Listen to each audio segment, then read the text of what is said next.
In other news now, Governor Ricketts today lashing out against President Biden's America the Beautiful initiative, or also known as the 30 by 30 plan. The initiative calls for the country to designate 30% of its land and ocean areas as protected in an effort to combat climate change.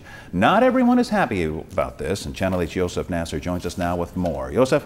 Yeah, Rod, you said it. Count Governor Ricketts among those upset with Biden's plan. He spoke at a Stop 30 by 30 summit this morning at the Graduate Hotel, dubbing the initiative a federal government land grab. Here's more of what he had to say. Governments tend toward tyranny as they get bigger. That is what we're facing right now. Governor Pete Ricketts opposed to President Biden's 30 by 30 plan, which calls for the U.S. to protect 30% of its land by the year 2030. We don't need the federal government lecturing us about the environment. We do a great job.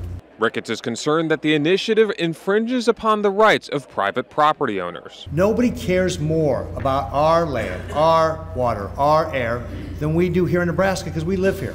We don't need some bureaucrats in Washington, D.C. a half a continent away telling us what to do. They don't know Nebraska.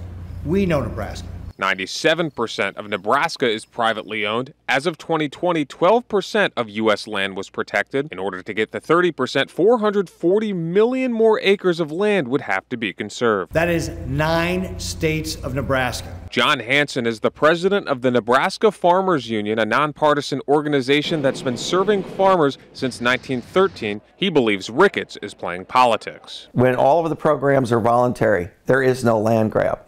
So he's saying things that are just simply not true. These voluntary conservation programs give Nebraska farmers and ranchers opportunities to apply for cost-share funding in exchange for agreeing to not farm environmentally sensitive land. Governor Ricketts represents the first time I've seen any major political official ever try to make utilization of conservation cost-share programs a partisan issue. According to the governor's office, 68 of Nebraska's 93 counties oppose 30 for 30. Ricketts says he sent a letter to President Biden last year asking for clarification on how the U.S. plans on getting to 30%. What's the definition of conservation? How do you plan to do this? Where's your authority? Hansen believes that Biden's goal is aspirational and not literal. The better care we take of our soil and water, the more productive our state's going to be, and the more solid and productive and positive our future will be.